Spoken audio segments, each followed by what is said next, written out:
Afternoon, everyone. Welcome back to another edition of Dojo Live. Today is Monday, July 19th, 2021. This is the recap show. We've been off the air live for a couple of weeks. All of us took some vacation, some relaxation time. I'm Tulio Sergusa, broadcasting from Southern California, joined by Kim Lantis in Hermosillo, Hello. Mexico, and Carlos Ponce in Cuernavaca, Mexico. So we had two rebroadcasts last week and one live show. But before we do that, why don't we just kind of switch it up a little bit today and share about what our experience was like, maybe taking a little R&R time. Maybe we could encourage some people on the fence about taking some time off to Oh yeah. R&R to take it. So what was it like for you guys? Missed you guys, by the way. Welcome back. Thank you, Tulio. Thank you. Miss you too. Yeah, it was interesting, Tulio. It's been a while since I had a full 2 weeks away from all things Dojo Live and Encora, and it was very refreshing. It's not because there's, as you probably can imagine, this is not about not liking doing what you do. It's just simple things that you just need it. You know, sometimes one needs a break and just get some fresh air. It was great for me. I was able to go to certain places with my kid, and just taking it easy, maybe work on a couple of ideas and personal projects and undertakings. So yeah, it was good in that sense. But the overall feeling, it was so refreshing. It's like getting some fresh air after breathing in with your head inside of a plastic bag for a long time. Yeah, exactly. So exactly, there you have it. So that was it. That was it. Oh, and I finally got my pain went away.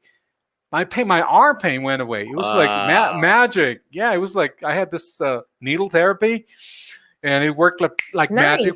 From one day to the other to the next one, I was like, where did this thing go? Yeah, You mean anyway, like acupuncture? God. Acupuncture?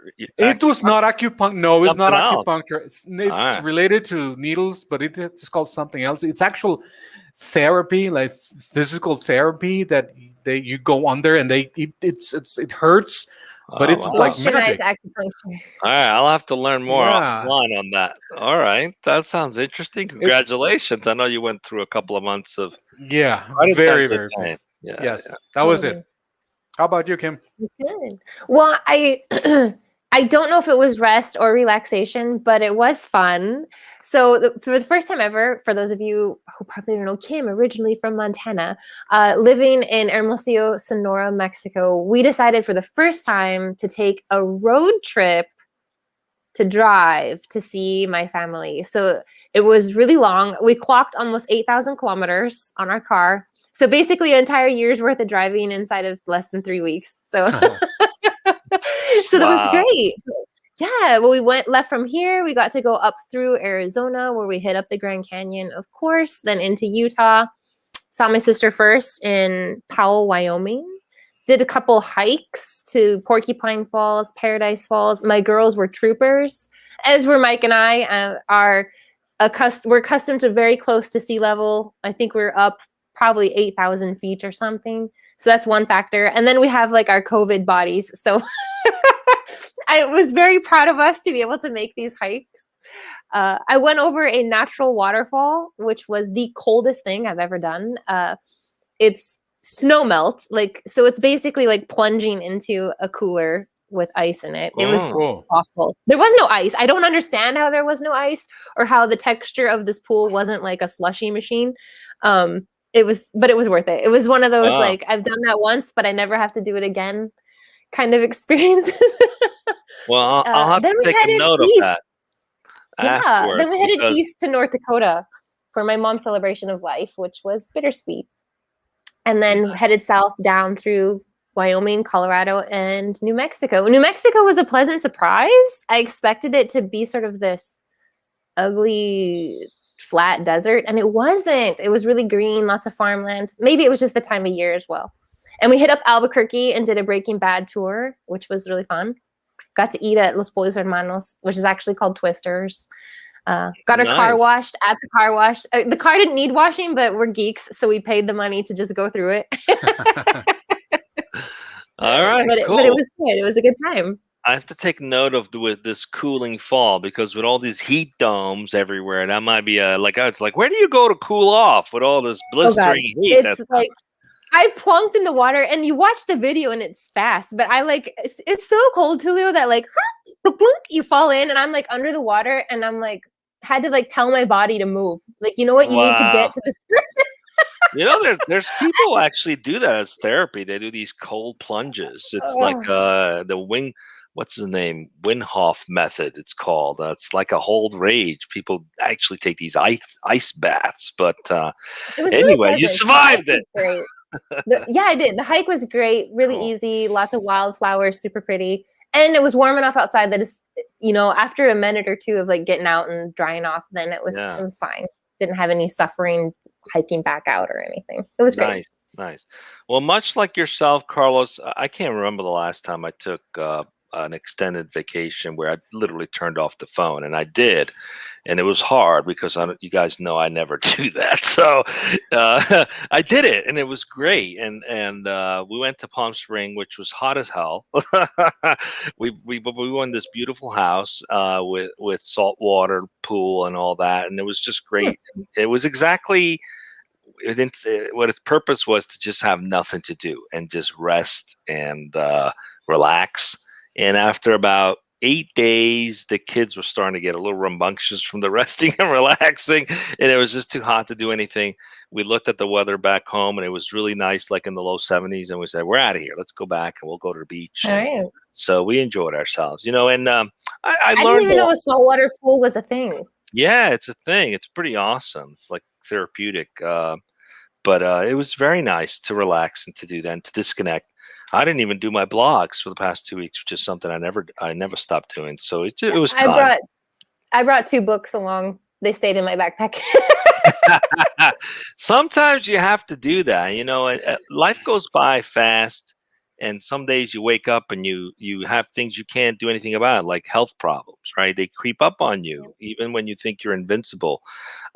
Truly, the truth. You wake up and you suddenly have some health issues that you have to deal with, and you look at yourself in the mirror saying, I keep doing this. I'll do this after. I'll do this later, and maybe later never comes. So you've got to do what you have to do to take care of yourself, right? While you can, because sometimes some things creep up that you're not in control of that take away the beauty of life. So take every day and enjoy it. So we've got like 2 minutes left for the actual recap. We had 2 rebroadcasts last week. One was with David Meltzer, who's a good friend and been a mentor to me for a while. It was Road to Happiness and Revenue with David Meltzer. He's the co-founder of Sports One Marketing, one of the top coaches in the world, actually. And the one thing I want to just remind everyone, if you haven't seen the show, check it out. But the thing that always stands out for me with David is this idea that whenever you have challenges, instead of saying, why is this happening to me? Oy vey, this is happening to me. You say, I get to overcome this. And it's a shift in context because it helps you to realize you have it within you to overcome it. No matter what it is, you can always overcome it. And then we also had Geoffrey Hucker. Carlos, did you have anything about that one that stood out for you? Work for Impact? Definitely. I mean, I am a regular user of Upwork, which is a freelance platform for my illustration work. But this other the what Geoffrey Hucker is doing with Work for Impact takes this whole concept way beyond that, because it's not just about doing work. It's about work that means something for someone else in the world, that you're actually doing your work and contributing to any cause that you feel that is worthy. You can pursue that through Work for Impact, and that's they send these calls for entries or for participation for people who want to just make a difference in the world, make a dent. And that's what I like. What I do remember about Work for Impact, and I look forward to still keep working with them. Excellent.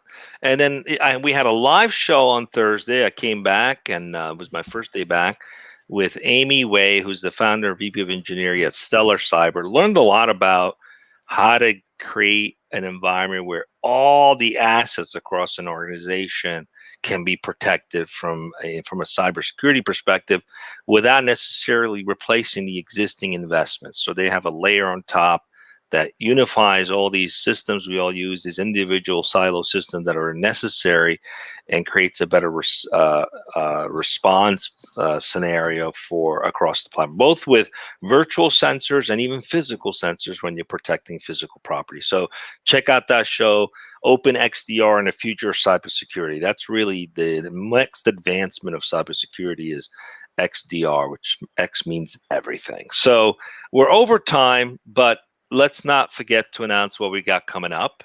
What do we got coming up? Tomorrow, July 20th, we have Cody Eddings, the CEO and co-founder of Snap Refund. Topic, fast payments in slow spaces. Wednesday, we have John, this is challenging, folks. John Honcheri W, or something like that. I apologize if I didn't pronounce it correctly, but he's the CEO and co-founder and founder of Companion. The topic is AI, animals, and empathy. Animals, Kim. I hear dogs. You are a dog fan, Kim. And finally, cat. Mark. Yeah, exactly. I like dogs too. I like dogs, but if I had to choose, I'd pick cats. So would I'm the I. dog guy. I pick hamsters. Okay, and finally, Thursday, we have Mark Rippon, the principal of AlertG, or AlertG, which is a platform to monitor real-time blood glucose monitoring. So that's what we have. We have a full week this week, so stay tuned with us and see you here right here on Dojo Live at 12 p.m. Pacific. Looking forward to those shows, especially the last one. Very timely. Especially the last one, yeah. All right. See you, Gusa. I know. Damn diabetes. Okay, so thanks for joining us. We have a full week. See you back tomorrow at 12 o'clock Pacific.